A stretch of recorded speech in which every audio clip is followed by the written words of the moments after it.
Hey, Christine Johnson Sewing Friends. So we're still working on our boyfriend jackets, and I want to talk in this segment about pressing in your roll line for your collar, and also how to apply your patch pockets, which are optional. And then we'll talk a little bit about finishing up your facing and creating your facing pocket. So first I want to flip over to our dress form here.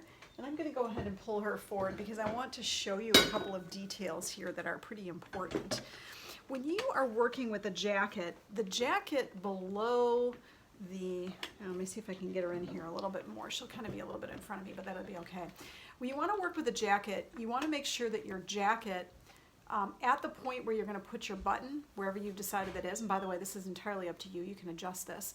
You want to go ahead and make sure that when you're pressing down your collar that you're slightly rolling the jacket to the inside and the facing to the outside here. But then you want to flip that direction down here so you're slightly pulling and pressing the outer part and pushing the inner part to the inside. And that's so that you don't see that edge seam, so you get a good roll on that. Remember, this facing will be stitched down, so it's going to stay in place where you put it. And I highly recommend when you do this, the segment of your instructions where you stitch the facing down, you'll be flipping the collar up to do this, by the way, but that you pin this collar before you do it, you pin the facing down, and then you top stitch. You can top stitch from the other side, from the inside. Then you stitch the facing down that way, close to the edge of the facing.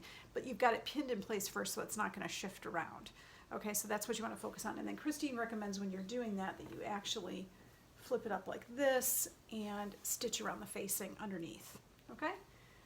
Now you can see here that my boyfriend jacket's coming along really well, and I've added something here. I've added the optional boyfriend jacket pocket. Now I have not stitched this down yet. I did line my pocket, so it's got a lining on the inside, but I didn't stitch this down because what you want to do with the pockets is you want to try on the jacket and make sure you position the pockets where you want, because you have a lot of room to work with the bottom of this boyfriend jacket. You can pin them up a little higher, you can put them a little lower, just where it works for you proportionally and where it looks nice on your body. Now I'll show you a couple of pictures on our blog post about these pockets and how I finished these. These are a little different than I would recommend how you finish it for a self-lined pocket, but there's tons of self-lined pocket instruction tutorials out there that you can go ahead and find.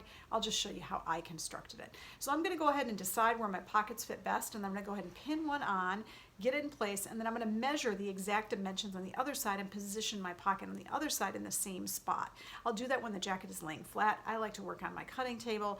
You can work on the floor or wherever you like to work. So those are our steps now that we're going to be constructing. I'll also be pressing my sleeves, pressing the rest of my jacket, and getting this ready. Now let's talk facings. Remember what I said before, that our facings were longer to accommodate the interfacing shrinkage and the shrinkage in the garment. I'm going to have to trim off these facings. So what I'm going to do is I'm going to lay my jacket flat. I'm going to mark the edge of the facing where I'm going to trim it off. I'm going to trim it off, and then I'm going to hem the jacket as per the instructions. And I'll cover that in an additional segment because you'll be hemming your jacket and stitching down your facing at the same time. But you must be sure that when you're doing your pockets that their facing is not sewn in, because you want to pull this out first, stitch your pocket down, and then stitch down your actually, do you want to do that? No, you do not want to do that. You want to actually stitch your facing down first before you apply those pockets, because then your facing is nicely stitched down and your pocket is on top of it. So I said that in the wrong order. You're going to want to stitch down those facings. But let's talk about your interior pocket, because we covered that the last time, and I do want to cover that in a little bit more detail. So I'm going to pull this one off here, and I'm going to show you on our other sample. So bear with me one second while I grab my other sample here. All right. So on our boyfriend jacket, let's go ahead and kind of get our boyfriend jacket a little bit in place here so it doesn't look too crazy. Okay, so on our boyfriend jacket, if you want to do the hidden interior pocket, what you're going to do is you are going to come down about right here on your jacket, and you are going to mark the width of your hand like this.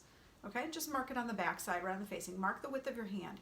You're going to stitch down to your hand width, and then you're going to leave a space, and then you're going to stitch down the rest of the facing. That's it. It will create this nifty little pocket that you can stick your hand into and go all the way down to the hem. That's it. You can do it on both sides. You can do it on one side. All you want to really do is put about a hand's width. I would go a few inches. You can see here I'm about 6 inches up from the bottom. I would go about right here, about 6 inches up from the bottom. Again, wherever it's comfortable for you, and you want to go a hand width so you can get your hand inside there.